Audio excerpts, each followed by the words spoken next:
Chào các bạn. Trong video hôm nay thì mình xin chia sẻ với các bạn cách trồng dưa kim hoàng hậu nha các bạn. Và đặc biệt mình trồng và làm vàng ở trong cái thùng sơn này nha các bạn. Thì đầu tiên thì các bạn sẽ khoét cái lỗ dưới đáy thùng để cho nó thoát nước nha các bạn. Sau đó thì các bạn sẽ dùng những cái thanh tre như thế này để chúng ta làm cái vàng cho nó nha các bạn. Trước tiên thì các bạn sẽ buộc vào những bốn cái thanh trụ như thế này. Bạn cắm vào trong cái thùng bê luôn, cố định lại. Sau đó thì các bạn sẽ dùng hai cái thanh ta gác chéo ngang phía trên để chúng ta cố định bốn cái trụ này lại nha các bạn. Sau này khi cây dưa nó lớn lên, nó phát triển đó các bạn, thì các bạn sẽ đan cái dây hoặc là đan cái lưới vào để cho nó có chỗ để nó bám và nó leo lên nha các bạn. Thì cái cách này thì nó rất là thích hợp cho những bạn nào mà nhà không có đất đó các bạn. Các bạn sống ở thành phố, sống ở đô thị các bạn. Với cách làm này thì nó rất là gọn nhẹ và đơn giản, các bạn có thể di chuyển dời tới vừa lui được nha các bạn. Sau đây mình sẽ cho đất vào để chúng ta trồng nha các bạn.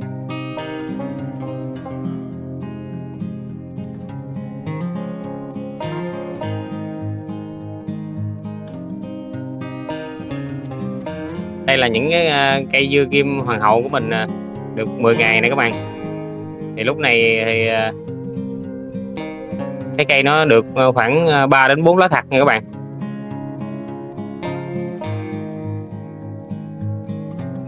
Và cái bộ rễ nó cũng phát triển mạnh nha các bạn, thì các bạn mới đem ra trồng để đảm bảo cái tỷ lệ sống cho nó nha các bạn. Rồi chúng ta sẽ trồng vào. Mỗi cái thùng sơn như thế này thì chúng ta trồng được 2 cây nha các bạn. Nếu các bạn có nhiều thì các bạn có thể trồng một thùng về một cây thôi, cho nó đảm bảo tỷ lệ dinh dưỡng cho nó các bạn. Còn mình có một thùng này thôi, cho nên mình trồng 2 cây vào đây nha các bạn.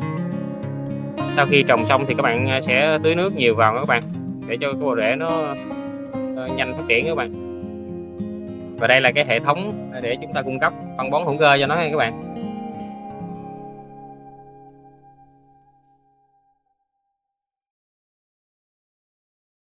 Mình sẽ cho vào giữa này.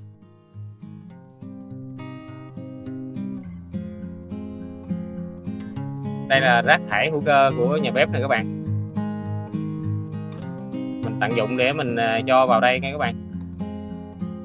Thì cái rác này nó sẽ từ từ nó sẽ phân hủy ra thành cái chất hữu cơ để cho cái nuôi cái cây này các bạn. Khi cây nó lớn lên được khoảng 1 đến 2 găng tay ấy các bạn, thì các bạn sẽ thấy tâm ra những cái chồi này các bạn. Thì lúc này thì các bạn sẽ ngắt bỏ tất cả những cái chồi, những cái nụ này nha các bạn. Những cái chồi ở cái nách lá đó các bạn. Mình thấy là mỗi cái nách lá như vậy thì nó ra một cái chồi như vậy các bạn. Thì các bạn sẽ không sử dụng những cái chồi này, chúng ta ngắt bỏ. Chúng ta chỉ lấy cái chồi mà nó nằm ở từ cái nách lá thứ 6, thứ 7 trở lên nha các bạn, thì chúng ta mới lấy. Còn những chồi này thì chúng ta ngắt bỏ hết nha các bạn.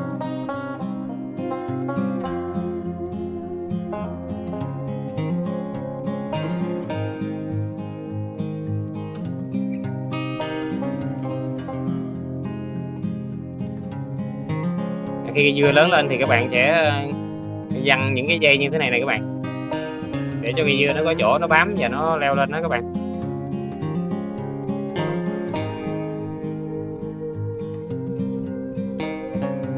Cái hệ thống vàng của mình đã hoàn thành này các bạn.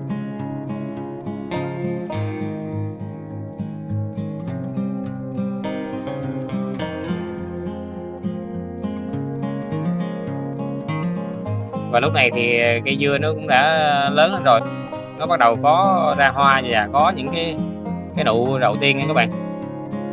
Đây là cái nụ của hoa cái này các bạn. Ở trong điều kiện thời tiết bình thường thì những loài ong bướm nó sẽ đi hút mật và nó tự thụ phấn nha các bạn. Tuy nhiên thì để đảm bảo cái tỷ lệ đậu của nó thì mình hỗ trợ cho nó các bạn. Mình sẽ thụ phấn nhân tạo Mình sẽ lấy cái hoa đực này nè các bạn, và mình sẽ thụ phấn lên cái hoa cái nha các bạn.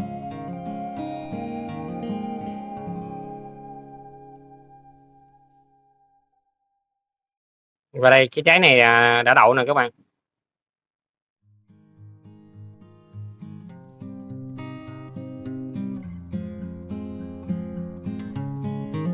Nó còn ra nhiều cái trái non nữa nha các bạn.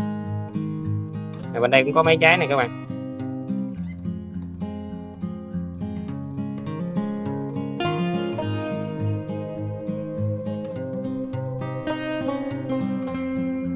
Khi cái trái nó được thụ phấn và nó đậu rồi thì nó phát triển rất là nhanh qua từng ngày nha các bạn.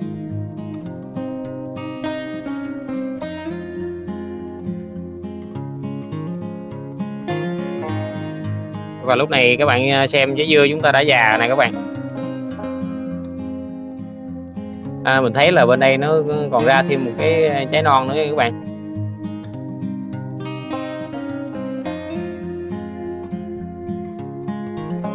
Thì trái non này mình sẽ giữ lại.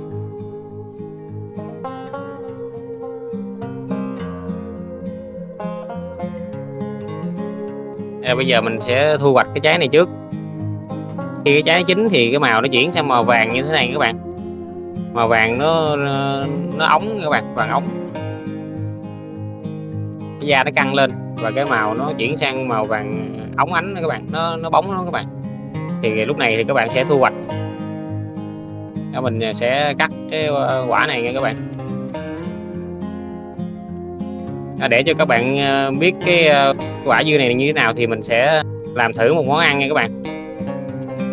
Chẻ trái dưa này ra để mình ngâm đá nha các bạn.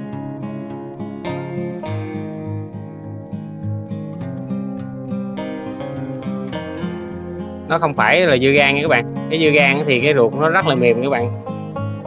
Cái dưa này là dưa kim hoàng hậu. Nó giống như gần giống như dưa lê vậy đó các bạn. Mà ăn nó ngon hơn dưa lê nha các bạn. Thì ăn cái thịt của nó rất là ngọt và giòn nha các bạn. Thì các bạn sẽ bỏ đi cái phần ruột của nó.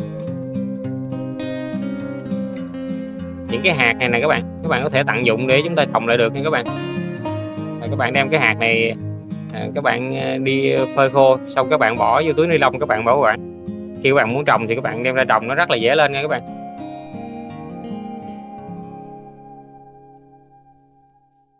Các bạn sẽ cắt thành những cái miếng nhỏ vừa ăn như thế này. Sau đó chúng ta đem đi để ngâm nước đá nha các bạn. Cái dưa này đặc biệt của nó khi chúng ta ngâm nước đá thì nó càng giòn nhiều hơn nha các bạn. Ăn nó rất là giòn và thanh ngọt nha các bạn. Các bạn xem video nếu thấy hay thì các bạn cho mình một like nha các bạn. Bạn nào chưa đăng ký kênh thì các bạn nhớ đăng ký kênh để theo dõi những video tiếp theo của mình. Mình cảm ơn các bạn rất là nhiều nha các bạn. Các bạn có thể để lại bình luận bên dưới để ủng hộ kênh của mình nha các bạn.